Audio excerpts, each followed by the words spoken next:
일부러.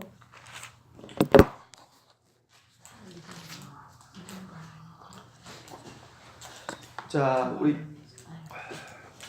마태복음인데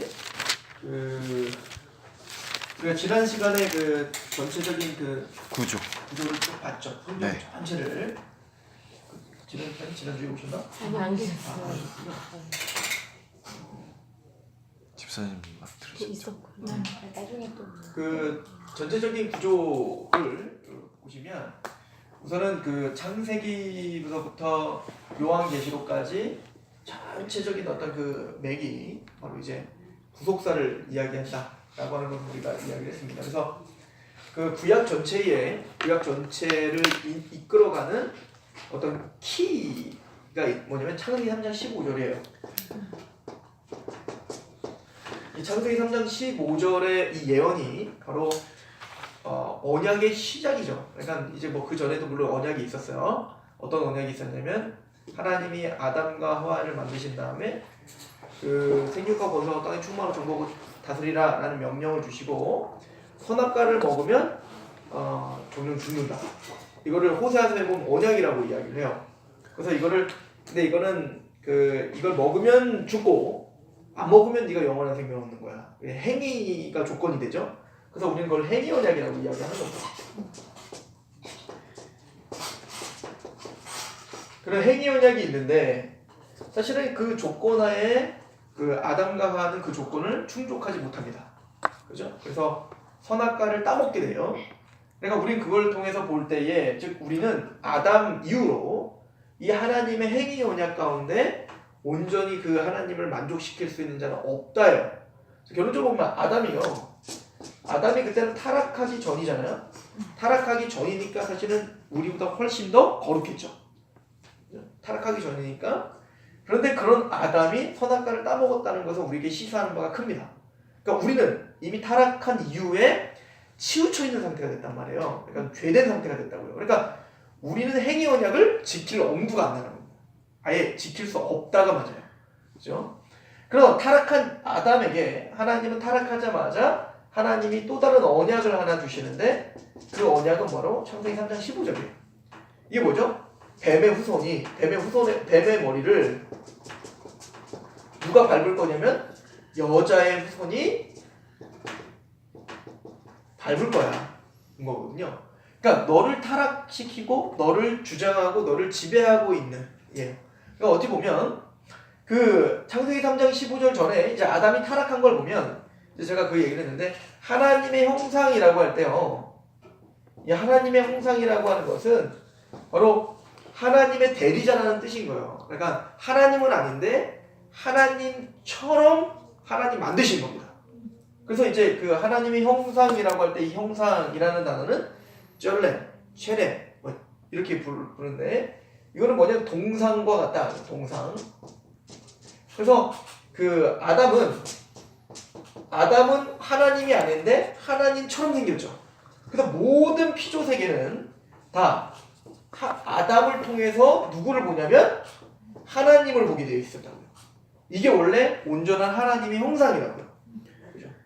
그죠? 그러니까 모든 나라들은 모든 만물은 다 아담을 통해 하나님을 봐야 되고 또 모든 만물은 아담을 하나님에게 복종하듯 복종해야 돼요.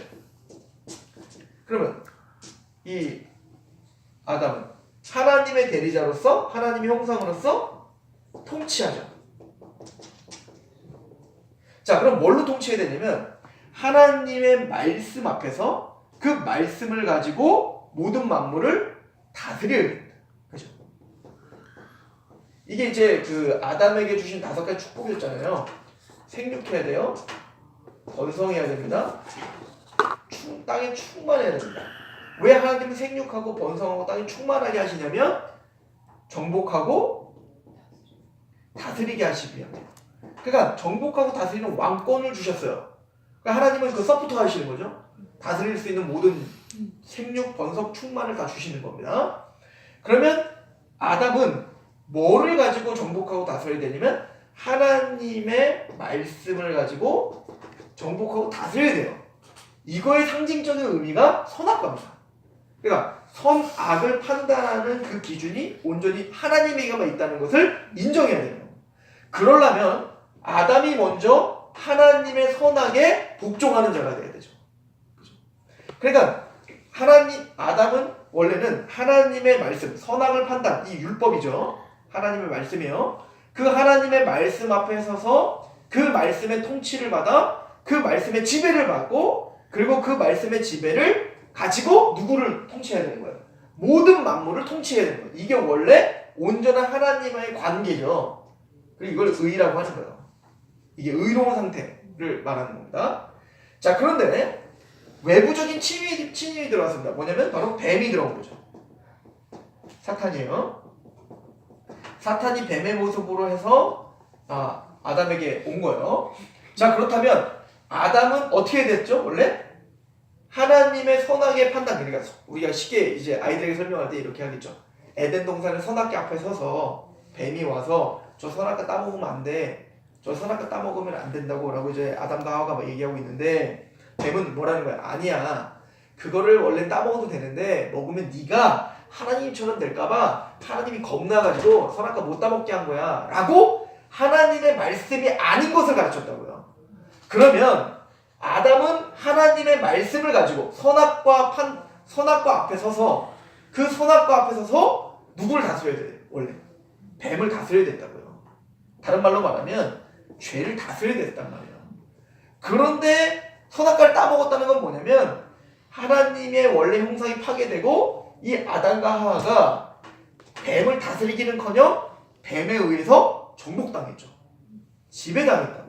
이걸 우린 뭐라고 하냐면 죄라고 하는 거예요.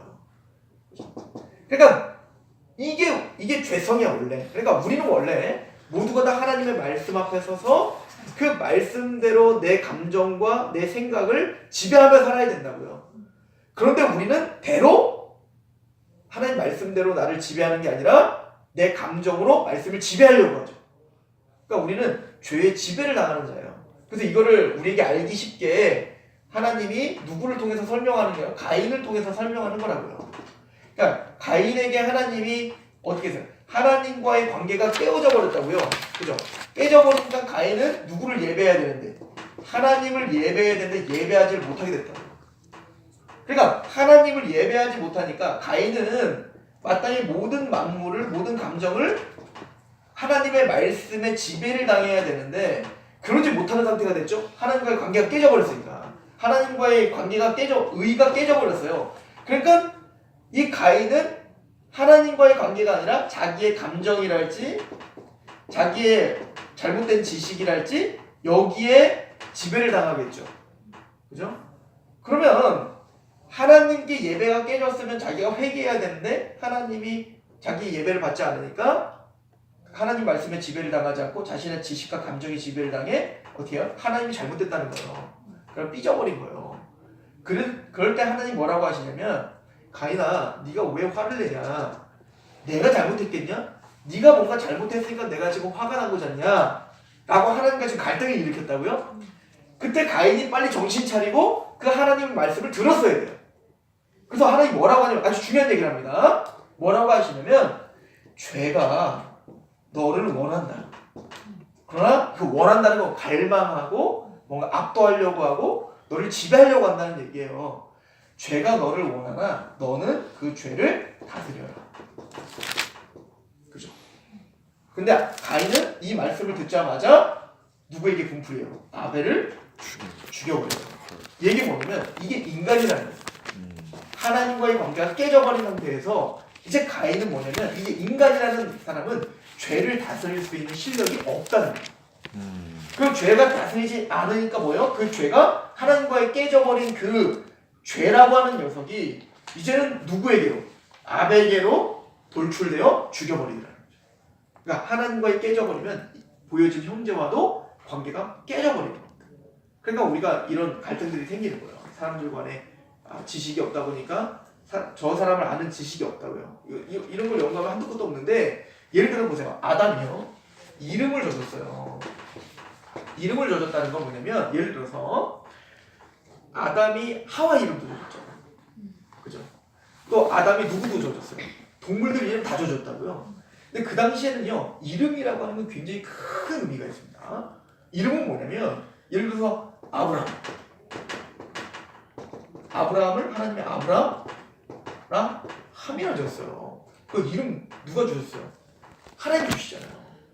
왜냐면 이건 뭐냐면 그래서 진짜 하나님을 아브라함으로 만드시잖아요. 그러니까 이건 뭐냐면 이름이라는 건 그 이름 안에 그의 모든 정체성이 담겨 있는 거예요. 그의 모든 비전이 담겨 있는 거라고요.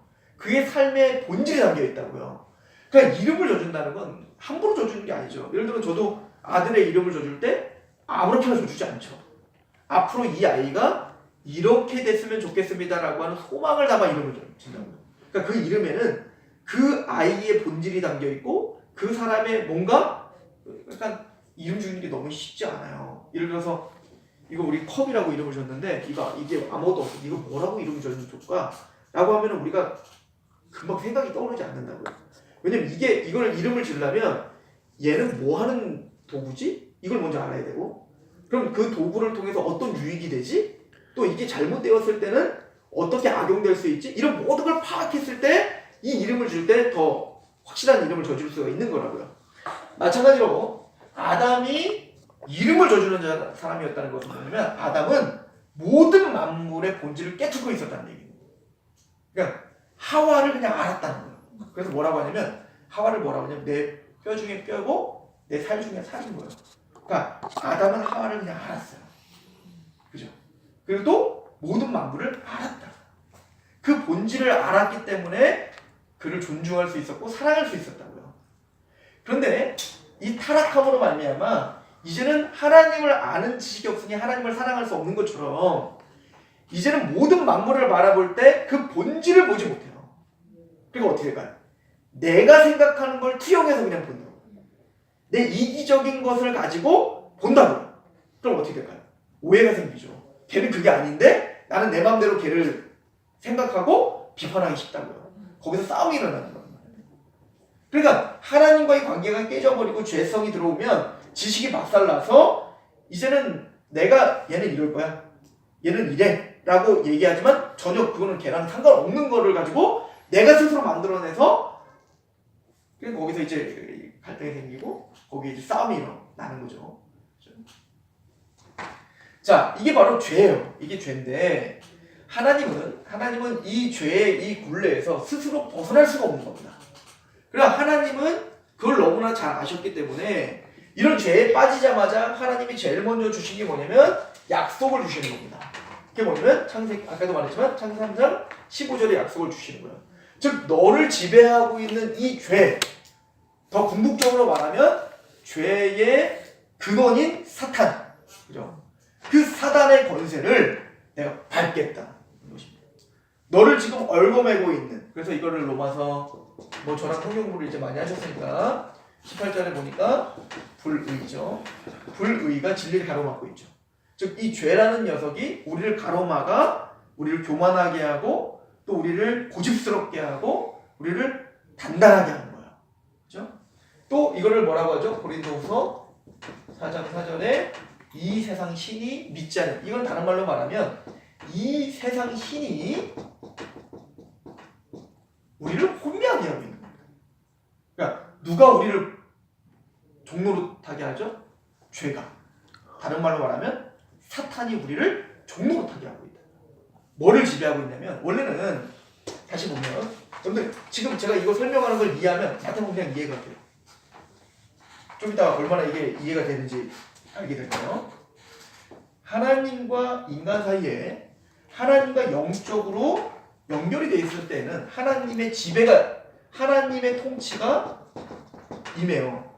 그래서 하나님의 통치가 임한 사람을 뭐라고 하냐면 하나님의 백성이라고 하는 거라고요. 그죠? 다른 말로 하나님의 자녀가 되는 거예요. 그러니까 하나님의 통치가 온전히 임하면 우리가 이미 알았어요. 우리가 영적으로 하나님의 통치가 임하면 우리는 인격은 하나님을 알아요. 그죠? 하나님을 알 수밖에 없죠. 하나님을 아는 지식이 있다고요? 그럼 당연히 하나님을 사랑해요. 하나님을 존경해요. 그죠? 그러면 우리는 당연히 의지는 어떻게 된다? 하나님의 말씀에 순종해요. 그러니까 행하는 것마다 뭐예요? 의죠. 거룩이죠. 이 상태를 우리 거룩이라고 하는 거예요. 이 상태를 우리는 예배라고 하는 거예요. 하나님을 알고 하나님을 사랑하고 하나님 말씀에 순복하는 거예요.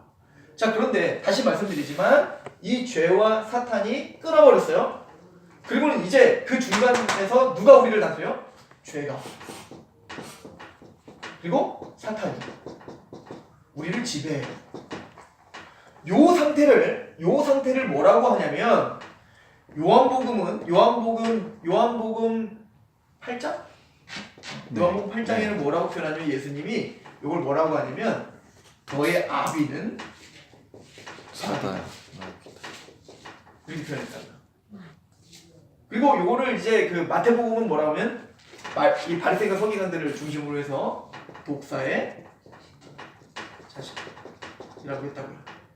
그러니까 사단의 권세 아래 있다 이 말인 거예요. 아까 이제 사도 바울의 말로 본다면 사도 바울의 이야기를 통해서 본다면 아까도 말했지만 이 세상 신이 믿지 않는 자를 혼미한다 이렇게 표현을 했고요. 이걸 에베소서에서는 뭐라고 표현하고 있냐면 공중권세라고. 그러니까 권세를 잡았다는 거예요. 그러니까 우리가 이제는 하나님의 나라가 아니라 이제는 뭐요? 하나님의 나라 백성이 아니라 누구? 이거를 이제 사도 바울이 로마서 1장에 뭐라고 하냐? 진노의 자녀. 진노받게 합당한 자녀가 된 겁니다. 이걸 또 뭐라고 하냐면 흑암의 권세. 이게 골로새서에 말하고 있죠. 골로새 1장에 흑암의 권세에 있던 우리를 건져내서 하나님의 아들의 나라로 옮기셨다 이렇게 표현하는데 이게 뭐냐면 사탄의 나라인 거죠. 그죠? 그러니까 그의 백성이 된 거예요. 꼭 뭐가? 이스라엘 백성이 어디에 포로로 잡혀간 거죠? 파라오의 백성이 된 거죠. 그죠? 지금 그렇게 우리가 되어 있다라고 하는 거예요. 그러면 하나님께서 이런 공중권세 잡은 자, 사단의 권세 아래 있는 자, 죄 아래 종노릇한 자, 이거 로마서 6장에 죄의 종노릇하고 있다 이렇게 표현하고 있는데 이런 죄가 우리를 다스리고 우리를 얽어매고 있는 우리, 그러니까 우리가 하는 것마다 죄고 우리가 하는 것마다 하나님을 미워하는 거예요. 이런 자들이 바벨탑을 쌓는 거죠. 그죠? 그럼 이렇게 있던 죄와 사단의 권세를 우리 스스로 깨트릴 수 있다 없다? 없다요. 우린 이대로 살다가 원래 죽어 지옥 가는 겁니다. 그냥. 그런데 그런 우리를 구원하시기 위하여 하나님이 일을 하시기 시작했어요. 그게 바로 창세기 3장 15절입니다. 뭔 약속이냐면 그 뱀의 머리를 밟을 거야. 사단의 권세를 부셔버릴 거야. 이 얘기인 거예요. 부수고 들어와. 하나님의 나라 백성으로 너는 건져주겠다. 그래서 하나님의 나라가 임할 거예요. 자, 하나님의 나라는 통치의 의미입니다. 자, 지금 왜 통치의 의미인지 알겠죠? 지금 우리는 원래 하나님의 통치를 받아야 되는데 누구의 통치가 됐어요? 사탄이 우리를 통치하게 됐잖아요. 그래서 하나님의 지금 이 얘기는 뭐냐면 너희를 얽어매고 있는 사단의 권세, 그 머리가 그 중심부, 그러니까 지휘부죠, 지휘부. 사단의 지휘부를 먼저 부셔버리겠다 이 얘기인 거예요. 그러니까 우리가 전쟁을 하면요, 지금도 이제 미국이 전쟁을 하면 지상군 먼저 투입하는 게 아니에요. 먼저 뭐 하냐면 항공모함을 쫙 띄워서 미사일이나 모든 최첨단 무기로 정밀 타격을 한다고요. 어디? 모든 지휘부를 다 타격한다고요. 그러면 다 타격해보는 단체설이 여전히 있어서 총을 갖고 있지만 이제 지상군을 투입할 때는 뭐예요? 지휘부가 마비됐기 때문에 이제 더 이상 반응할 수가 없죠. 그때는 어떻게 돼요? 이제 지상군 투입해서 막 이제 죽이면서 이제는 가서 깃발 꽂으면 되는 거거든요. 마찬가지로 지금 이 창세기 3장 15절은 그 얘기를 하는 겁니다. 전쟁이 시작됐다는 겁니다. 전쟁이 시작됐는데 하나님이 먼저 뱀의 머리를 밟겠다는 건 뭐냐면 그 지휘부를 완전 초토화시키겠다. 이 얘기인 거예요. 그럼 그 초토화시키는 사람이 필요하잖아요. 그가 누구냐? 바로 여자의 후손이에요. 그래서 여자의 후손이 뱀의 머리를 밟아 완전히 그 지휘부를 초토화시켜버리고 거기서 너희를 건져줄 그 메시아가 있을 것이다. 는 거예요. 그 여자의 후손이다. 자, 그러면 아담의 입장에서는 우리가 창세기 또 이제 할 때 이걸 자세하게 하겠지만 아담의 입장에서는 그 여자의 후손이라고 약속을 했으니 누가 메시아처럼 보이겠어요? 자식. 가인이지, 가인. 가인. 첫째 아들 가인. 등남했다. 그 아이, 그 씨, 그 자손이다. 이 얘기인 거예요. 그 믿었던 거죠. 근데 믿었던 가인이 어땠어요? 봤더니 사는 거 보니까 예비도 안 드리고 완전 이거 엉망이거든요. 근데 봤더니 누가 있어요? 아벨은 사실 그런 기대가 없었는데 아벨은 얘인가? 근데 가인이 누굴 죽여버렸어요. 아벨 죽여버리는 이게 역사예요. 이게 역사죠. 그러니까 항상 하나님의 택함 받은 자들은 항상 그렇게 핍박당해요. 이때부터 언제까지? 예수님 재림할 때까지. 그죠? 이 남은 자들이에요. 근데 그러니까 아담은 이제 가인은 기대할 수가 없으니까 그래서 하나님 그 뭐라고 하냐면 창세기에 하나님이 다른 씨를 주셨다. 누구? 아벨을 대신하는. 그죠?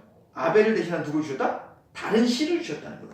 그러니까 여자의 후손이 자꾸 이 후손이라는 단어가 뭐냐면 제라예요. 제라. 이렇게 쓸까? 이렇게 쓸 것 같아요. 모르겠는데 이렇게 쓰지 않을까? 이렇게?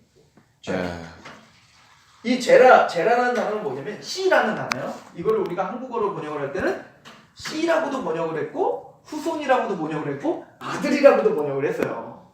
그러니까 이 여자의 후손, 그 씨, 그 후손, 자손이 올 건데 그래서 또 다른 씨를 줬는데 그게 뭐예요? 셋이죠. 또 다른 씨를 주셨다. 그래서 이걸 뭐예요? 씨를 주셨다. 셋. 자, 그런데 셋에게도 기대를 걸었지만 셋은 물론 경건했지만 그가 메시아가 아니잖아요. 그죠? 그래서 셋이 아들을 낳습니다. 그게 뭐냐? 에노스예요. 에노스가 이제 이게 창세기에 나오는데 에노스를 낳는데 에노스의 이름이 뭐냐면 이 사실 이게 사람이라는 사람.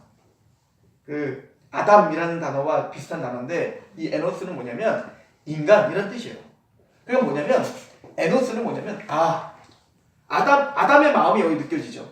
그러니까 계속 뭔가를 씨를 한다니까 내가 만들어낼 수 있는 거 같잖아요. 자꾸 아이를 낳아서 얘가 메시아인가? 얘가 메시아인가? 그렇게 하다가 아니야. 그러니까 셋이 에노스를 낳는데 셋이 이름을 에노스라고 짓고 이때서야 비로소 여호와 이름을 불렀더라. 이렇게 표현하고 있다고요.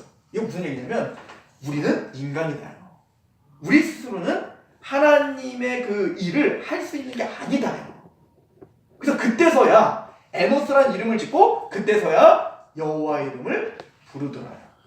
그죠? 이제 하나님을 의지하게 되는 거죠. 그러나 하나님은 이런 후손들의 이야기는 계속 이어지는 겁니다.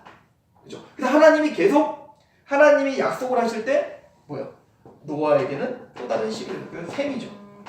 그죠? 셈을 통해서 누구? 아브라함을 부릅니다.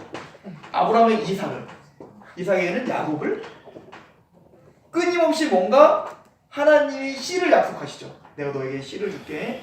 내가 자손을 줄게. 그 약속을 하십니다. 그리고는 구약 전체가 어떻게 연결이 되냐면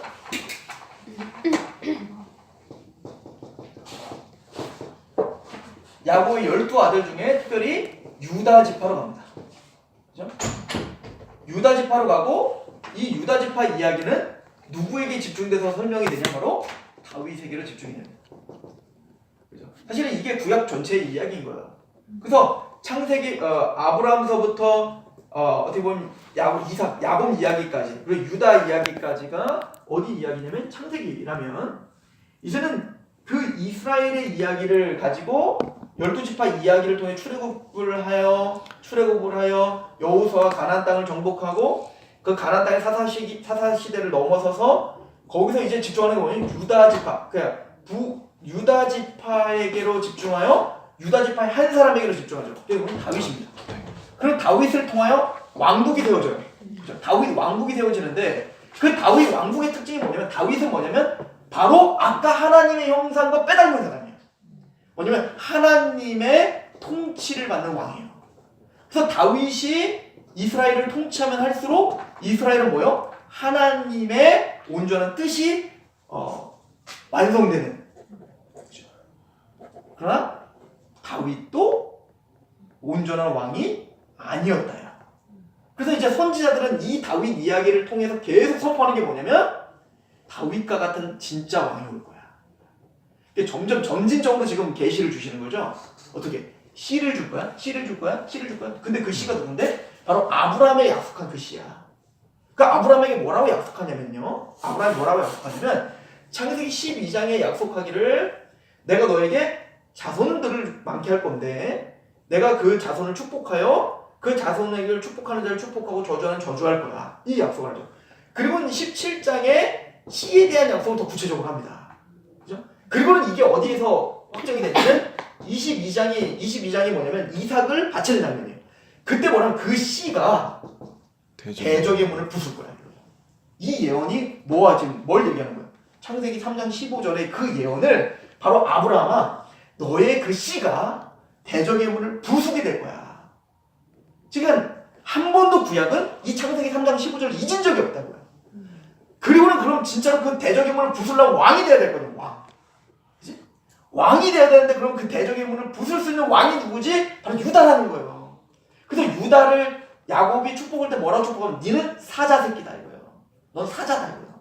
왕이 될 것이다.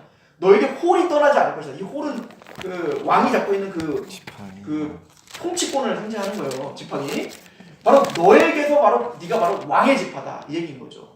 그래서 우리가 다시 이야기를 하지만 그래서 여호수아가 그 땅을 정복할 때 땅에 그 네피림이 있었잖아요. 그지? 그 원래 그 하나님을 대적하는 그 최고봉에 놓인 네피림이 있었는데 그 네피림이 창세기에만 있는 게 아니라 어디에도 있죠? 80. 민수기에도 나오는 겁니다. 여호수아를 통해서 가나안 땅을 정복하러 갈 때 아낙 자손이 뭐냐면 네피림의 후예더라라고 이야기를 하고 있다. 거인들입니다. 자신의 힘으로 하나님을 대적하는 자들. 즉 이건 뭐냐면 다시 말하면 이 큰 틀로 말하면 사단의 지배를 받고 있는 최고봉들이죠. 그죠? 근데 그 가나안 땅에 다른 땅은 다 정복하고 막 힘있게 가는데 어디는 못 올라가요. 감히. 그 산지는 못 올라가는 거예요. 헤브론 산지는. 왜냐면 거기 아낙 자손이 있는데요. 거기 네피림 후예고요. 이 아낙 자손 거기 이름이 뭐 기럇 아르바예요. 기럇 아르바라는 뜻은 뭐냐면 아낙 자손의 아버지예요. 그러니까 아낙 자손의 우두머리가 네피림 중에 네피림. 최고봉이죠. 어찌 보면 지부와 같죠. 그 가나안 땅을 어떻게 보면은 가장 강력한 아무도 감히 올라갈 수 없는 그곳. 근데 그곳에 기럇 아르바를 쳐부수고 헤브론 땅을 차지하는 사람이 누구냐면 갈렙인 거예요. 갈렙이 뭐예요? 유다 지파. 지금 무슨 얘기냐면 이 유다 지파가 뱀의 머리를 밟는 것을 모형적으로 보여주고 있는 겁니다. 근데 이 이야기가 또 반복이 됩니다. 근데 그 유다 지파의 다윗이 누구를 부셔요? 네피림과 같은 골리앗을 부셔버리는 거예요. 그러니까 지금 성경은 계속 뭔 얘기를 하고 있는 거죠? 바로 그 창세기 3장 15절에 그 씨가 누구인지를 계속 우리에게 점진적으로 보여주고 유다 지파의 다윗의 자손이어야 됩니다. 그래서 이거를 이제는 선지자들이 받아 이 역사서가 끝나고 선지자들은 이 모든 이야기들을 가지고 앞으로 메시아가 올 건데 그 메시아의 나라가 세워질 거야. 지금 있는 예루살렘은 다 무너지고 없어지는데 이게 진짜 성전이 아니라 진짜 성전을 세울 예루살렘 성을 세우고 예루살렘 성전을 세운 하나님의 나라를 이룰 하나님의 통치가 일어났거든. 그게 대표적인 다니엘 아니에요? 다니엘 환상이 그거 아닙니까? 신상을 봤다는 거예요. 금과 같은 머리가 있고 은과 같은 뭐가 있고 그리고 동과 같은 또 철과 같은 근데 또 금은 뭐예요? 바벨론이고 또 은은 뭐예요? 페르시아고 또 그 동은 그 헬라고 철 같은 로마고 그런데 이게 뭐냐면 작은 나라가 큰 나라를 부시고 없어진다는 겁니다. 자꾸 오고 오는 세대에 인간의 세계는 계속 그렇게 뭔가 부서져요. 근데 이 사람들의 특징은 다 뭐냐면 네피림들이에요. 하나님을 대적하고 사단의 나라. 그러니까 공중권세 잡은 자가 쉬어가면 하나님을 대적하는 나라들을 오고 오는 나라들이 계속 세워지고 없어지고 이 세계가 있는데 마지막에는 사람의 손이 닿지 않는 이라고 말해요. 뜨인 돌이라는 건 붕붕 떠 있는 돌이 아니라 이게 떴다는 얘기예요. 삽처럼 떴다. 그 뜨인 돌이 있는데 그 돌은 뭐냐면 사람의 손이 닿지 않는 거예요. 이건 사람이 세운 나라가 아니야. 하나님이 세운 나라가 있는데 그 돌이 빵 치니까 신상이 다 무너져 버리더라. 그럼 큰 산을 이루더라. 이게 무슨 얘기죠? 이 모든 오고 오는 모든 세대 가운데 이 아담 이후로 가인이 자기의 성을 쌓은 것처럼 그런 하나님을 대적하는 나라를 세우기를 시작으로 오고 오는 모든 예수님의 재림할 때까지 이 모든 나라들이 이렇게 흥망성쇠가 있을 건데 결론은 어떻게 결론 내어질 거냐면 바로 그 유다 지파 다윗의 자손인 그 메시아의 나라가 세워지게 될 거야. 이제는 그 나라는 근데 이게 오고 오는 세대 가운데 어때요? 작은 나라 큰 나라를 자꾸 정복하고 엎어지지만 이 나라는 영원할 거야. 어떤 누구도 감히 이 나라를 엎을 수 없을 거야. 이 예언을 하죠. 그 예언을 근데 이럴 자가 누군가? 그래서 에스겔은 뭐라고 이걸 말하냐면 한 목자를 세우신다. 다윗과 같은 한 목자를 세우셔서 북이스라엘과 남유다의 한 왕이 되어져 그 하나님의 나라 진짜 이스라엘이 세워진다. 이 얘기를 하죠. 이게 끝이에요. 이게 성경 구약이 진짜 하는 전체적인 얘기인 거예요. 그죠? 그러므로 마태복음은 그래서 마태복음이 딱 열자마자 뭘로 다 포문을 여냐면 족보로 엽니다. 그죠? 여기 보면 이렇게 표현하죠. 아브라함과 다윗의 자손 예수 그리스도의 게보라 할 때 사실 이 게보라라고 하는 단어가 사실은 이게 이제 제네시스예요. 그러니까 사실은 이제 그 새 창조가 시작됐다는 얘기인 겁니다. 다시 시작됐다 얘기인 거예요. 그래서 이거는 뭐냐면 이 한마디에 지금 제가 설명한 이 부속사가 그대로 다 담겨 있는 얘기입니다. 내가 지금 할 얘기는 아브라함과 다윗의 자손 예수에 대한 얘기다. 이겁니다. 창세기 3장 15절 시작했던 그 하나님의 구속사의 정점, 그 구속사의 완성, 그 구속사의 이제는 시작. 이게 누구냐? 바로 예수다. 그리고 이 마태복음은 누구에게 준 책이냐면 유대인들에게 준 책입니다.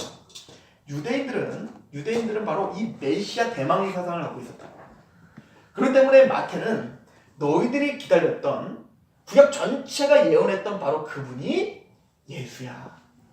이거를 설명해야 됩니다. 그러다 보니까 뭐부터 시작하는 거예요? 이 족보로 시작할 수밖에 없다. 인 거죠. 왜냐면 그래서 이제 우리가 지난주에 그래서 지난주에 했던 게 굉장히 중요한 거였는데 물론 이제 지난주에도 우리가 했지만 타낙을 얘기했잖아요. 구약을 이렇게 나눈다고 했어요. 우리 지난 집사님이 지난주에 안 왔으니까 간단하게만 좀 설명해드리면 토라가 있어요. 토라는 뭐냐면 율법서입니다. 그래서 창세기, 출애굽기, 레위기, 민수기, 신명기가 모세오경이라고 이야기하죠. 그리고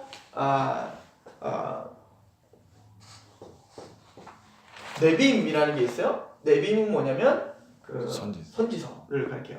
선지서는 전 선지서와 후 선지서가 있다라고 했죠. 그래서 전 선지서는 이제 여호수아서, 사사기, 사무엘, 사사, 열왕기, 사마가 되는 거예요. 그리고 이제 후 선지서에는 우리가 잘 이사야, 예레미야가 그럼 저쪽 가야죠. 그리고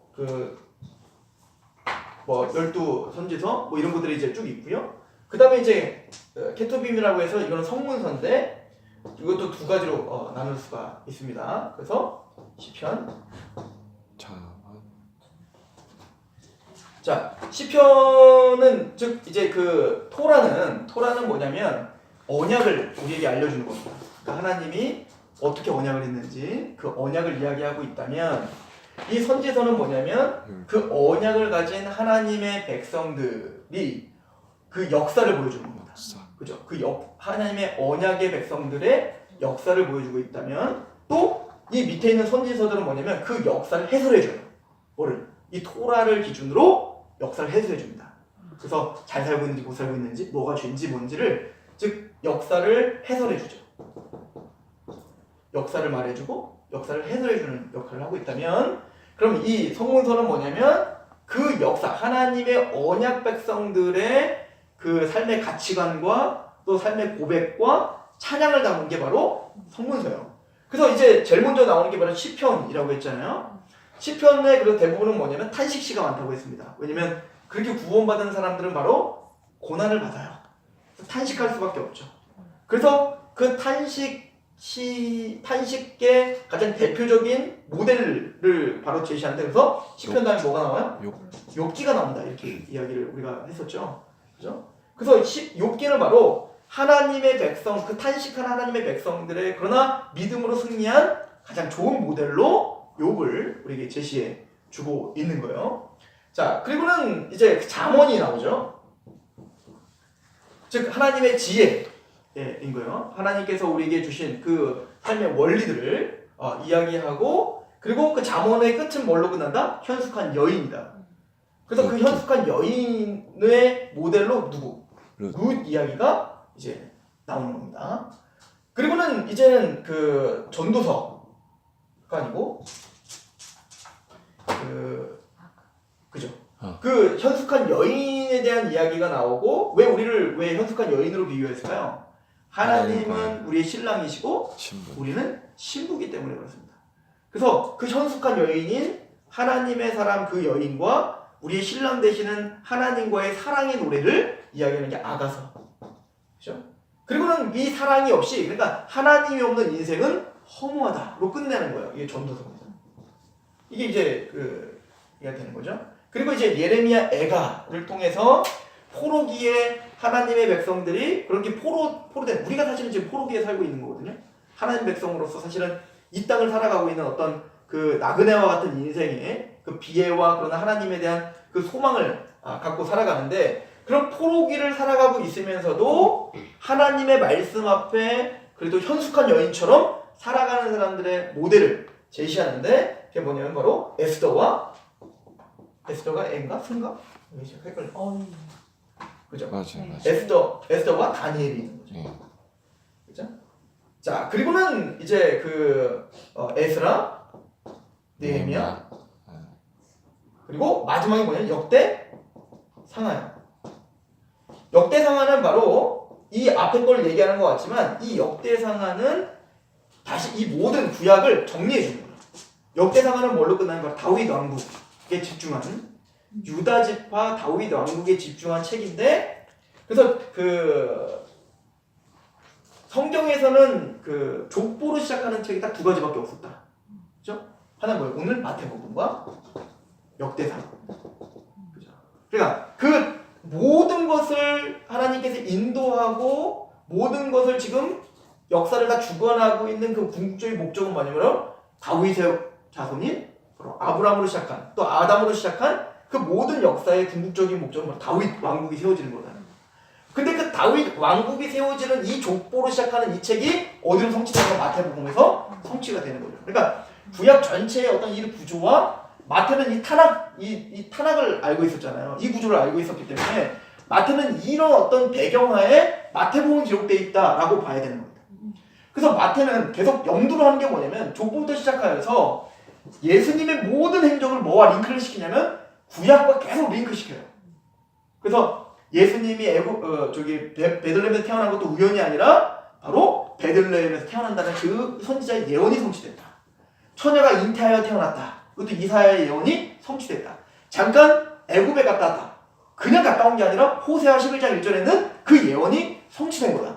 이런 식으로 한 40가지, 50가지가 넘듯이 그 모든 예언들을 하나하나 다 링크해요. 또 예수님이 예루살렘 올라갈 때 나귀 타고 올라가는 것부터 해서 그 모든 것들이 다 구약 전체가 예언한 바로 그 메시아임을 설명하는 것이다. 얘기할 뿐만 아니라 또 마태복음의 구조 자체가 이 모든 구약에 특별히 출애굽을 한 경험한 이스라엘 백성들의 여정과 예수님의 삶의 여정을 비교하며 똑같은 삶의 여정으로 굉장히 주도면밀하게 따라가고 있어요.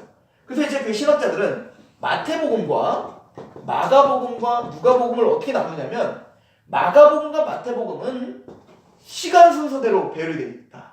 이렇게 표현해요. 물론 이제 마태복음도 큰 틀에서는 시간 순서도 되어 있지만 마가복음과 누가복음은 시간 순서, 연대기적으로 기술이 되어 있다. 그런데 마가복음은 굉장히 주제별로 묶여있는 책이다. 이렇게 표현되어 있죠. 굉장히 의도가 있고 뭔가 마태는 지금 예수님의 생애를 기록하면서 굉장히 집중적으로 뭔가를 이야기하려고 합니다.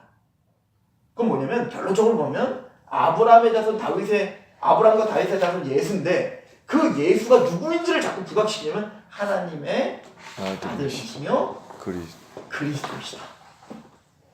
자, 그럼 이제 궁금해야 돼요. 좋다. 예수님이 하나님의 아들이며 그리스도요? 다윗의 자손이에요. 그래서 성경에 마태복음에 다윗의 자손이라는 말이 몇 번? 17번이나 나와요. 대부분 다윗의 자손이라는 말이 거기 다 집중되어 있다고요. 그러니까 마태는 뭐를 굉장히 지금 그 염두하고 있냐면 다윗의 자손이라고 하는 그 개념을 굉장히 지금 집중하고 있습니다. 그 다윗의 자손은 누구예요? 하나님의 아들이고 그리스도입니다.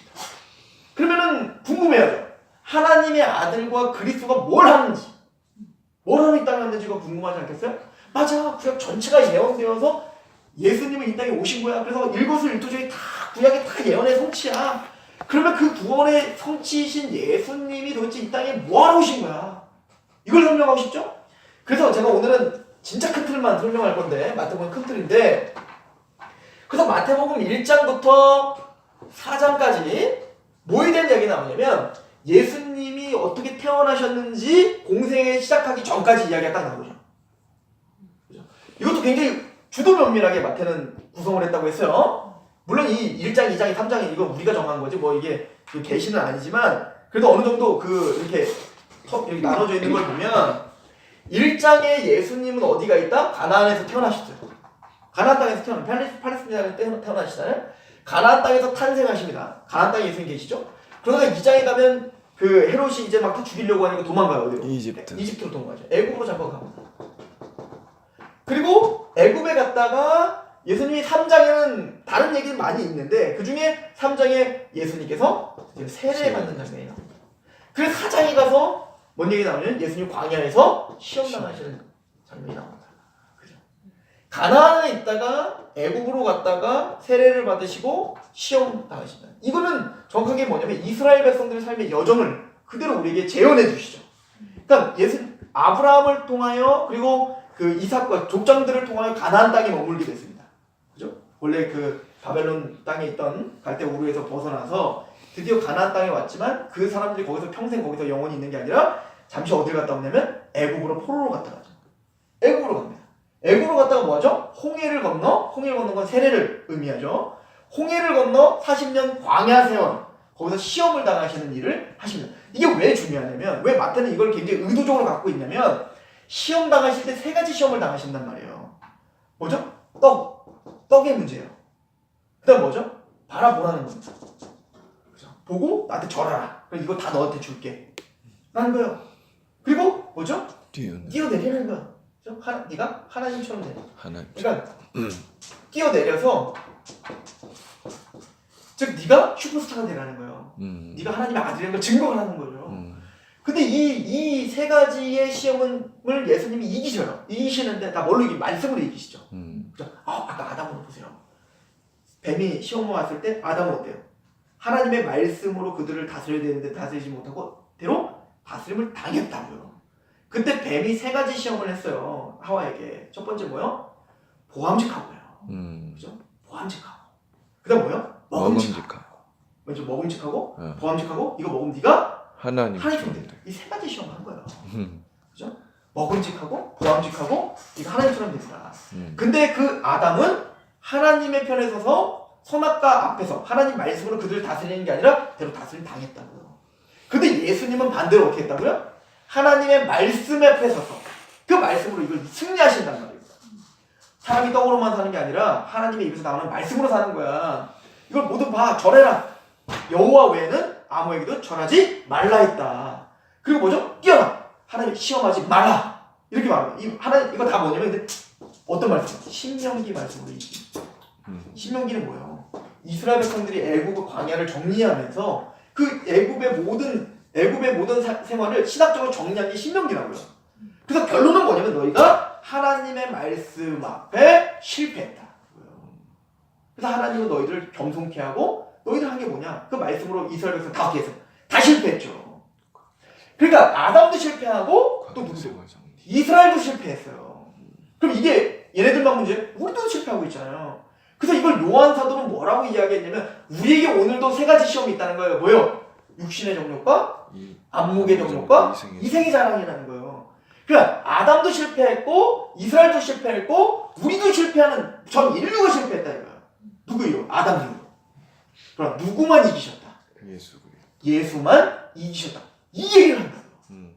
왜 예수님이 이 땅에 오셔야 됩니까? 왜 육신을 입고 우리가 똑같은 삶으로 사셔야 됩니까? 왜 우리가 당하는 시험을 당하시되 그는 죄가 없으셨는가? 이걸 히브리서 2장은 뭐라고 해석하냐면 우리와 똑같이 시험을 당하셨기 때문에 시험 당하신 자를 능히 도우실 수 있느냐.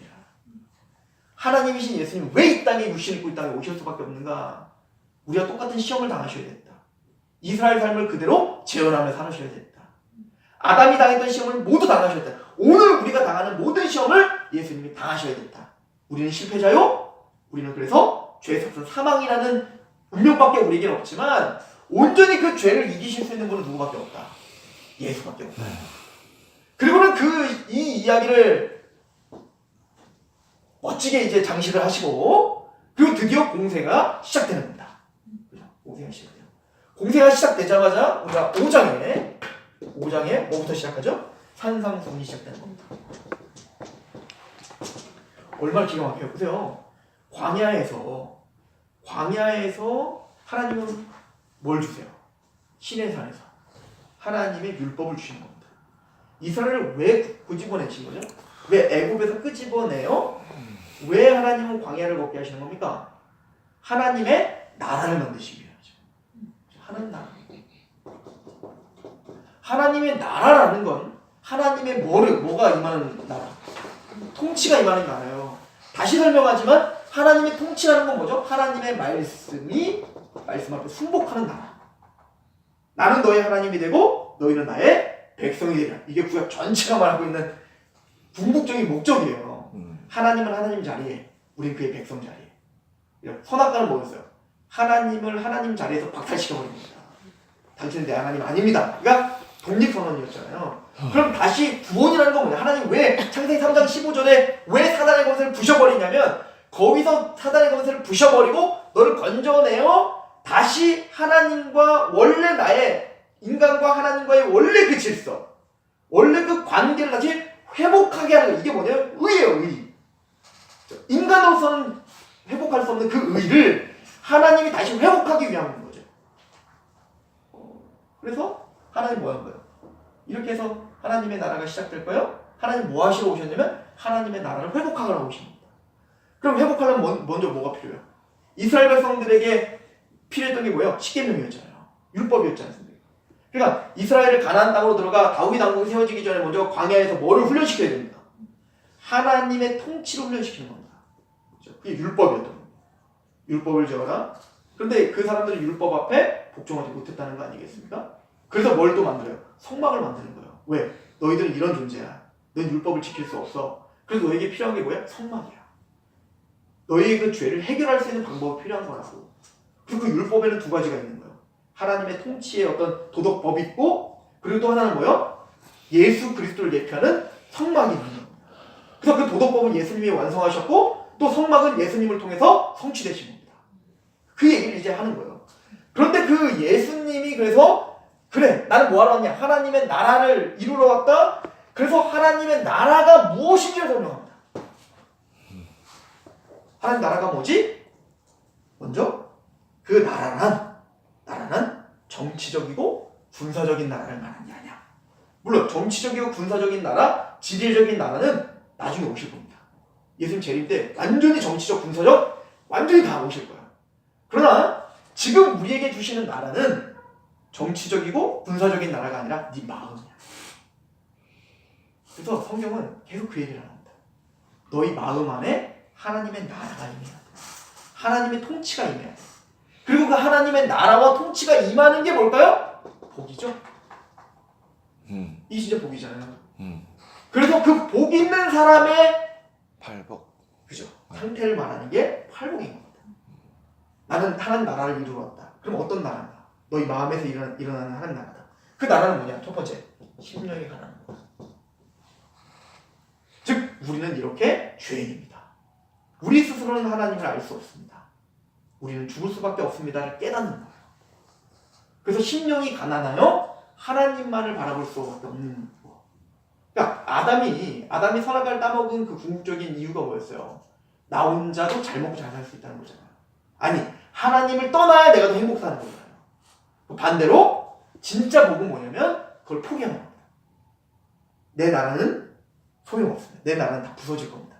내 나라는 멸망 가운데 가는 나라입니다.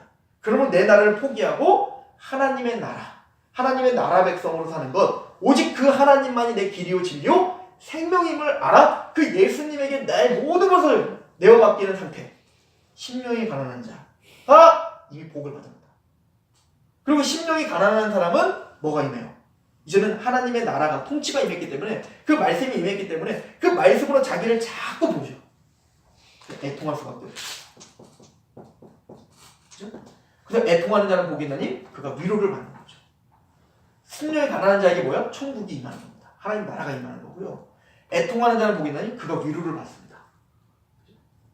그러면 그 애통하는 사람은 그 다음에 온유인가?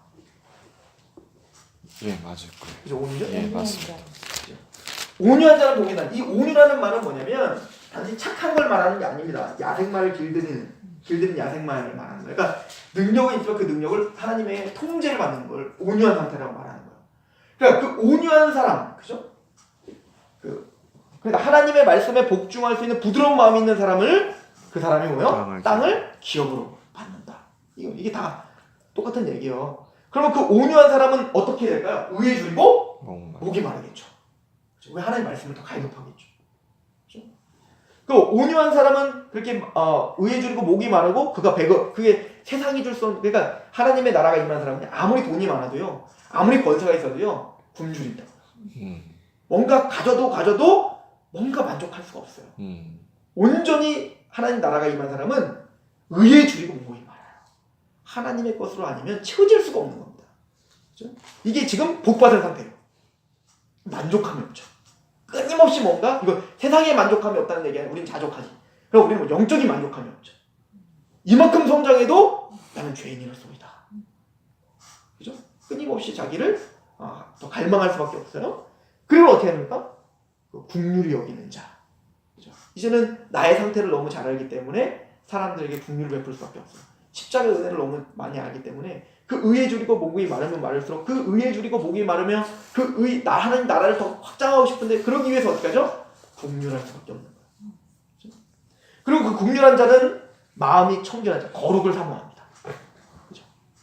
선한 양심에 어떤 지배를 받고 싶어 하는 거예요. 그리고 어떻게 하죠? 구절에 화평케 하죠. 단순히 자기만 화목하게 될 뿐만 아니라 이제 하나님과 남들을 화평케 하고 피스메이커의 역할을 하는 거예요. 그러니까 하나님과의 관계가 회복되니까 보여지는 형제와도 관계가 회복되는 겁니다. 그렇죠? 그러면 어떻게 됩니까? 그 일을 하기 위해 쉬워요? 쉽지 않죠. 핍박당합니다. 고난당합니다. 그러나 의를 위하여 핍박을 감수하는 자입니다. 결론은 뭐예요? 십자가를 받는 자예요. 그 사람에게 상을 하나님이 잊어버리지 않겠다. 그러니까 예수님이요, 나중에 보면 제자들에게 그래요. 넌 나를 따르려거든 자기를 부인하고 자기 십자가를 지고 따라와야 돼. 이렇게 말하죠. 그 얘기 뭐냐면 이 팔복을 얘기하는 겁니다. 즉 너희는 그렇게 화평하게 하는 자로 의를 위하여 핍박을 받는 자야. 이게 하나님의 나라가 임한 자지. 그렇죠? 그럼 하나님의 나라가 임한 사람은, 그래서 산상수는 뭡니까? 구체적으로 하나님의 나라가 임한 자의 삶의 패턴과 삶의 가치관을 설명해 주는 거예요. 그런데 이렇게 하나님의 나라가 임한, 잘 들으셔야 되는데요. 팔복에 하나님의 나라가 임했어요. 마음에 임한 사람은 그 다음에 빛과 소금의 역할을 한다고 말하는 거예요. 그래서 5장에 바로 뭐를 얘기해요? 팔복을 얘기한다. 바로 너희는 소금과 빛이야. 즉 이렇게 하나님의 나라가 임한 사람은 감출 수가 없어. 그들은 소금처럼 맛을 내야 돼. 근데 만약에 이런 하나님의 나라가 임한 사람이 맛을 내지 않으면 짓밟힐 뿐이야. 그래서 우리는 어떻게 해야 되냐? 빛처럼 비춰야 돼. 우리는 하나님의 이 거룩한 빛을 받았잖아. 이렇게 팔복을 임한 사람이잖아. 그러면 우리는 빛을 비춰야 되는데 어떻게 비추냐? 착한 행실을 보여. 그쵸? 믿지 않는 사람은 우리의 마음을 몰라요. 우리가 하나님의 팔복이 임한 하나님의 나라라는 걸 이 사람들 뭐를 통해서밖에 못 보냐면 우리의 행실을 통해서밖에 못 본다고요. 그러니까 우리가 빛을 비춘다는 거는 우리의 삶을 통해서 드러내야 된다는 얘기인 거예요. 그럼 착한 행실이 뭐지? 우리가 흔히 생각하는 착한 행동이 착한 행실이 아니라 산상수훈이 착한 행실이에요. 오리를 가자는데 심리까지 가는 거. 세상 걸 바보라고 해요. 근데 성경은 그걸 착한 행실이라고 해요. 오린뺨을 때리는데 면뺨을 돌려대는 거. 사람들은 그걸 바보라고 해요. 근데 우리는 그걸 착한 행실이라고 해요. 하나님의 말씀 앞에 긍휼히 여기고 의를 위해 핍박받는 거죠, 그게. 그래서 산상수훈이 필요한 거예요. 이게 하나님의 나라야. 아멘. 이렇게 말을 하는 거예요. 자, 여기서 1달러를 쳤습니다. 그러면 본격적으로 하나님이 갑자기 8장부터 이게 7장까지 나오잖아요, 산상수훈이. 네. 그럼 8장부터 갑자기 막 병을 막 붙이셔. 막 다니면서. 그죠? 그 얘기가 이제 8장부터 나와요. 이거 기가 막혀요. 제가 요즘에 새벽 예배 하느냐고. 아래 있습니다, 목사님 뒤에. 뒤에 아래. 새벽 예배 때문에 제가 마태복음을 요즘에 이제 연구하지 않습니까? 깜짝 놀래요. 전 로마서만 그런 줄 알았어요. 요한복음만 그런 줄 알았어요. 마태복음이요. 너무 그러니까. 체계적입니다. 자, 지금 어떤 구조인지 지금 왔죠? 1장부터 네. 4장까지 예수님이 왜 이 땅에 오셨는지에 대한 이야기를 했어요. 그래서 예수님이 그러면 이 땅에서 오셔서 뭐하냐? 하나님의 나라를 임하는데 하나님의 나라가 뭔지를 5장부터 7장까지 이야기했습니다. 우리의 마음부터 임하는 거야. 그러니까 자꾸 무슨 막 정치하려고 하지 말고 우리 마음이 우리를 점검하라는 거예요. 아멘. 그러면 그런 하나님의 나라가 실제적으로는 하나님의 나라를 이루신다는 건 어떻게 그럼 그 나라를 이루실 건가 우리 안에서 그 얘기합니다. 그래서 8장에 로마 뭐고요? 8장에 세 가지의 기적이 나타납니다. 그죠? 첫 번째는 이제 문둥병. 이렇게 쓰면 요즘은 안 돼요. 한센시병. 한센병에 걸린 자가 이제 오죠. 자신의 병을 낫게 해주십시오. 라고 합니다. 그 다음에 이제 그 백부장의 하인의 병을 고쳐줍니다. 그 다음에 장모의 열병을 고쳐줍니다. 근데 병을 고쳐주는데요.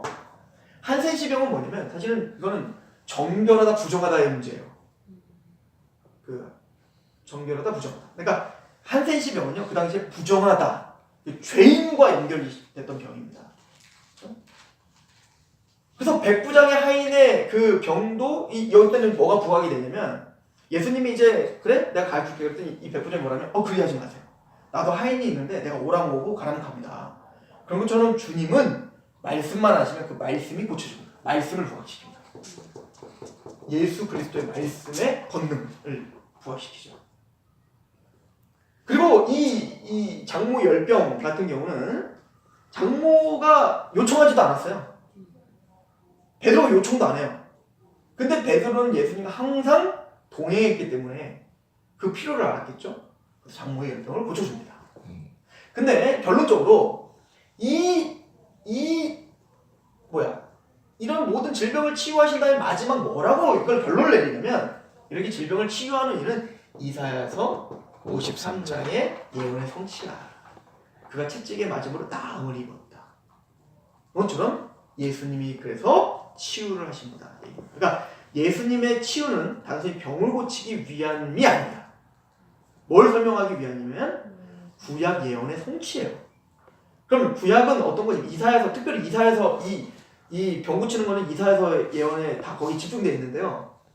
이사야서는 어떤 내용이냐면 이스라엘 백성들이 1장이 뭐라고 시작하냐면 머리부터 발끝까지 성한테 하나도 다 두드려 맞아가지고 다 병 들었다 이거예요. 그러니까 이건 뭐냐면 진짜로 얘네들이 지금 육적인 병 들었다는 게 아니라 지금 비유한 거죠. 너희들의 영적인 그 죄의 질병이 그렇게 머리부터 발끝까지 성한 데가 없을 만큼 너 터져도 고쳐지질 않는 도대체가 너희 스스로 구제불능인 병에 너희가 걸렸다. 그래서 내가 너희를 파괴할 수밖에 없다. 이 얘기를 한다고. 그런데 그 질병을 그래서 이제 아하스 왕에게 이사야가 그러잖아요. 니들이 이런 질병에 걸렸어. 너희들 그럼 죄가 있어. 그러면 하나님도 빨리 표적을 징조를 빨리 보여달라고 해. 하나님 너희를 도와줄 거 했더니 그 아하스가 뭐라고 나는 믿음 없는 척 안 합니다. 나는 하나님 믿습니다. 무슨 징조까지 보여줍니까? 그리고 이건 불신앙인 거죠. 그래서 그래? 웃기고 있네. 내가 징조 보여줄게. 그래서 징조를 보여주는데 처녀가 잉타의 아들을 낳을 것이다. 그걸 임마누엘이라. 하나님 너희와 함께하는 것을 반드시 보여줄 거야. 그럼 그 한 아기가 태어날 건데 그 한 아기는 누구냐? 이사야서 9장이 뭐라고 하냐면 이 한 아기는 영존한 아버지시고 하나님이시고 그 어깨는 정사를 메고 기묘자로 모사라. 그건 일반 그냥 사람이 아니야. 하나님이셔. 근데 그 하나님의 아들이신 그분이 이사야서 53장에 봤더니 우리를 왜 허물과 죄로 인하여 찔림 당하시고 채찍 당하시고 뭐 그런 장면이 나와요. 그 채찍에 당하심은 너의 나음을 이야기합니다. 그러니까 너희가 구제불능인 그 죄의 문제를 해결하시기 위하여 예수께 그 메시아가 오셔서 죽임을 당하시고 채찍에 맞으심으로 너희가 나음을 입을 거야. 그거의 성취다 얘기인 거예요. 이건 단순히 분명 질병을 치유하셨지만 그 질병 치유를 통한 분명 메시지가 있다는 얘기예요. 그럼 그 문제가 뭘까? 궁금해요. 그러다가 어떤 일이 벌어지냐면 예수님이 저 어디 가냐면 이제 제자들이랑 같이 배를 타고 가세요. 이게 8장에 다 나오는 거예요. 8장인가 9장인가? 8장입니다. 8장에 나와요. 네. 배를 타고 나가니까 또 우리가 잘 아는 것처럼 두려워요. 폭풍을 치니까. 근데 예수님이 어떻게 해요? 딱 바다를 잠잠케 하고 바람을 멈게 합니다. 그때 사람들이 뭐라고 하냐면 이 사람이 누군가? 그렇죠? 도대체 이 병을 고치세요. 이 말씀 하나로 병이 고쳐집니다. 말씀 하나로 자연이 순종합니다. 누구지? 궁금한 거야. 그래서 사람들이 그래요. 이는 누구인가? 그렇죠? 이걸 딱 끝나. 그러니까 이게 굉장히 치밀하고 영화를 깜짝 사람이야. 놀랐죠. 스토리를 아는 사람이죠. 그 다음에 뭔 얘기가 나오냐면 갑자기 거라사 집안에 갑니다. 그때 두 귀신 들린 자가 무덤가에 서하고 아무도 오지 못하게 가로막고, 이건 뭐냐면 그 사단의 권세는 뭔가를 가로막고 있고는 분대예요. 나중에 보면 쫓겨날 때 나 여기 있기 말게 하시고 나 저기 뭐야 돼지떼로 가게 해주세요. 그리고 돼지떼로 갔더니 이게 두 사람인가 두 마리인 줄 알았더니 돼지떼 그 엄청난 숫자의 돼지가 다 몰살당하죠. 그걸 통해서 뭘 말해? 분대라 이렇게 표현해요. 분대. 그러니까 사단의 권세는 어마어마한 조직과 체계를 갖고 있는 사람을 얽어매고 있다는 거예요. 그런데 보세요. 자연은 만물을 다스리는데 하나님은, 예수님은 병을 고치실 뿐만 아니라 말씀으로 자연을 다스릴 뿐만 아니라 말씀으로 누구를 쫓아내요? 귀신도 복종해요. 지금 계속 뭔가 얘기하고 있는 거죠? 네. 근데 그 귀신이 이 앞에 자연 만물 다스릴 이 누구인가? 근데 귀신이 대답해요. 뭐라고? 당신은 하나님의 아들입니다. 무슨 하나님의 상관입니까? 아들이십니다. 당신 근데 우리가 무슨 상관입니까? 상관이 있음을 이제부터 보여줄 겁니다. 얼마나 상관이 있는지 이 얘기인 거야.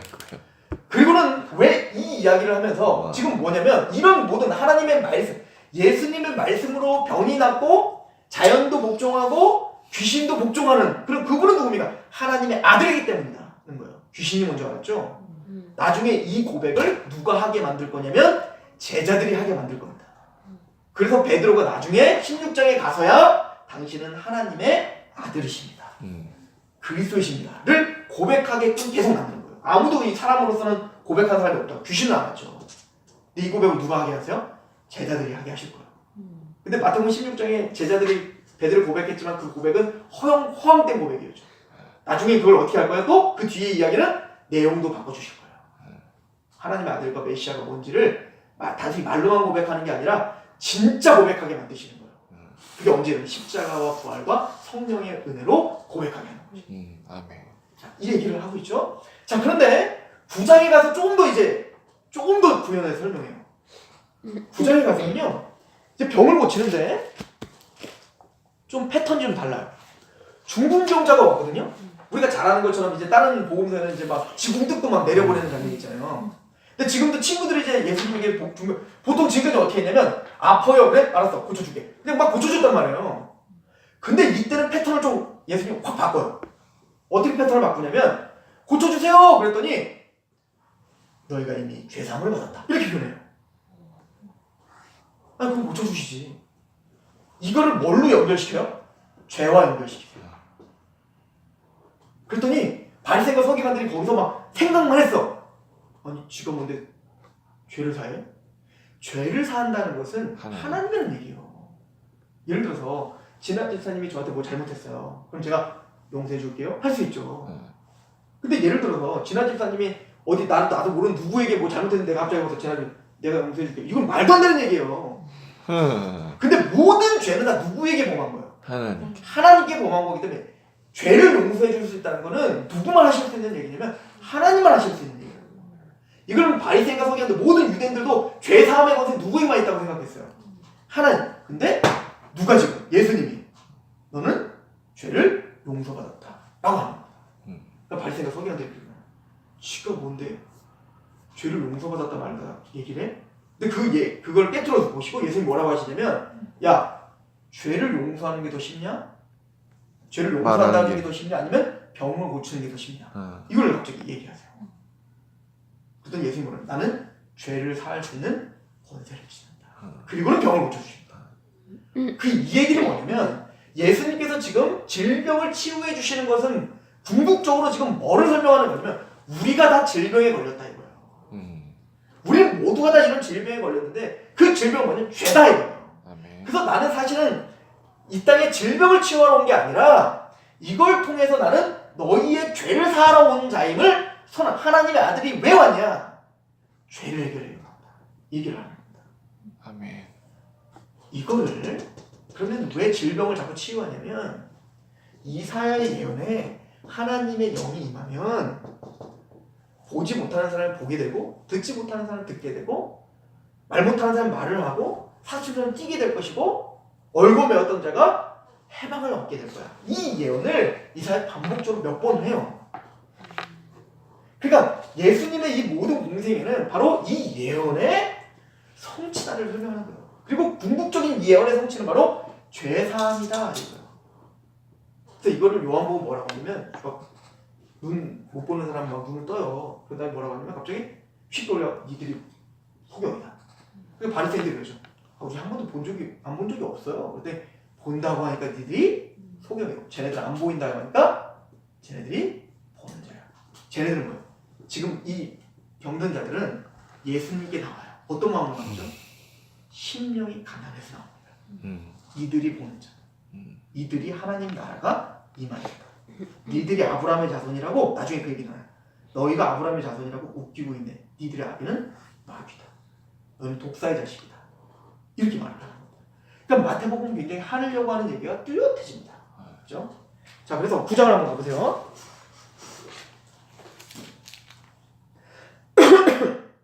그래서 9장 6절에 이렇게 말하죠. 그러나 인자가 세상에서 죄를 사하는 권능이 있는 줄을 너희가 알게 하려 하노라. 그리고는 그 질병의 문제를 이렇게 해설해 주죠. 12절에 이 마태를 불러요. 세리. 그 당시 죄인이라고 생각했던 세리들. 그랬더니 막 예수님이 쟤는 세리의 친구다 막 이렇게 막 놀리잖아요. 그때 예수님 말하죠. 12절에 예수께서 들으시고 이르시되 건강한 자에게 의사는 쓸데없고 병든 자에게라 쓸데있느니라. 너희가 와서 내 국류를 원하고 제사를 원하지 아니하노라 하신 뜻이 무엇인지 배우라. 나는 의인을 부르러 온 것이 아니오 죄인을 부르러 왔다. 이는 바리새인들이 의인이란 얘기가 아니라 자신이 얼마나 죄인인지를 깨닫지 못하는 무지한 자이죠. 나는 의사는 건강한 데는 쓸데없다. 이 얘기 뭐냐면 심령이 가난하여 이런 그 병든 자처럼 예수님이 아니면 나는 영적 질병을 치유할 수 없습니다. 치유할 수 없습니다. 라고 오늘 심령이 가난한 자가 천국을 소유할 수 있는 거야. 아멘. 이 이야기를 하고 있는 거죠. 아멘. 그리고는 사실은 이제 여기 보면 이제 9장에 보시면 27절부터 보면요. 맹인들을 눈을 뜨게 하는 장면이 나와요.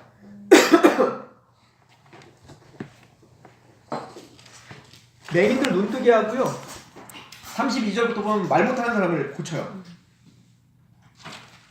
이게 무슨 얘기냐면 이제는 그 질병을 좀 더 구체화시켜요. 그러니까 좀 더 이렇게 구체적으로 설명을 하죠. 그러니까 못 보는 사람을 보게 해요. 말 못하는 사람을 말하게 해요. 듣지 못하는 사람을 듣게 해요. 그럼 너희들의 진짜 질병은 죄가 너희들에게 하는 역할은 뭐냐면 보지 못하게 하고 듣지 못하게 하고 말하지 못하게 하는 거야. 그러므로 너희는 문둥병이 걸린 것처럼 그렇게 부정한 자가 되었어. 그래서 이 혈류병 걸린 여인도 나오거든요. 혈류병 여인, 문둥병, 혈류병 여인은 다 뭐냐면 다 그 부정함의 대명사예요. 우린 부정해. 왜 부정하지? 보지 못하고 듣지 못하고 말하지 못하니까. 왜 그럼 우리가 듣지 못하고 말하지 못하고 그렇지? 너희를 누가 어떤 권세가 부여잡고 있습니까? 사단의 권세가 부여잡고 있기 때문에 그래. 그래서 뒤에 가면 이제는 그 얘기가 나오는 겁니다. 뒤에 가면 우리 12장으로 가보시면 12장에 그 22절부터 보면 여기 또 한번 반복하거든요. 그때 귀신 들려 눈 멀고 말 못하는 사람이 데리고 왔거늘 이제 이 사람은 모든 걸 함축하여 다 하고 있죠. 보지도 못할 뿐 아니라 말도 못해. 이 말을 못한다는 건 사실은 벙어리 듣지도 못한다는 얘기거든요. 그러면 이 사람이 그래서 23절에 보니까 무리가 다 놀라 이르되 이는 누구다? 다윗의 자손이다. 그래서 바리새인들이 듣고 말할 때 뭐라고 하냐면 귀신이 귀신을 내어 쫓는구나. 그래서 그 말 못하고 듣지 못하고 이 사람을 고쳐주는 거 뭐랑 지금 연결되어 있냐면 27절에 또 내가 바알세불을 힘입어 귀신을 쫓아내면 너희 아들들은 누구를 힘입어 쫓아내냐. 그러면 그들이 너희 재판관이 되리라. 그러나 내가 하나님의 성령을 힘입어 귀신을 쫓아내는 것이라면 하나님의 나라가 이미 너희에게 임했다. 지금 뭐죠? 예수님 이거 하시고 오신 사단의 권세를 부셔버리고 죄의 권세를 부셔버리고 하나님을 보게 하고 하나님의 말씀을 듣게 하고 말하게 하고 하나님을 찬양하게 하고 뛰어 경배하게 하는 거. 이걸 하러 오셨다는 거예요. 그래서 뭐라고 하냐면 29절에 사람이 먼저 강한 자를 결박하지 않고서야 어떻게 그 강한 자의 집에 들어가 그 세간을 강탈하게 하겠는가. 그래서 예수님 뭐예요? 창세기 3장 15절의 예언처럼 그 사단의 권세를 부셔버리고 들어오셔서 우리를 해방시켜 하나님을 알게 하고 듣게 하고 하나님을 찬양하게 하는 그 일을 이루어 오셨다. 여기까지 하겠습니다. 왜냐면 더 많이 해야 되는데 지금까지 너무 많은 얘기를 했어요. 다음 주에 그러니까 오늘은 뭐만 보시면 되냐면 마태복음이 굉장히 논리적으로 뭔가를 끌고 간다. 근데 그 목적지는 어디냐면 당신은 하나님의 아들이시오 그리스도십니다. 이 고백을 받아내는 얘기야. 그럼 하나님의 아들이시오 그리스도가 뭐 하러 왔지? 사단의 권세를 부셔버리고 우리의 죄를 해결해 주어 하나님을 보게 하며 하나님 말씀이 들려지게 하며 하나님을 찬양하게 하는 거. 그래서 나중에 이걸 이해해야 마태복음 13장 이해되는 거. 왜 예수님 비유를 통해서 보아도 보지 못하고 들어도 듣지 못하는 게 왜 이렇게 됐는가. 그럼 우리는 왜 보게 됐고 듣게 됐고 왜 감격을 하나님을 알게 하셨어. 아멘. 이거 아멘. 질문 좀 주면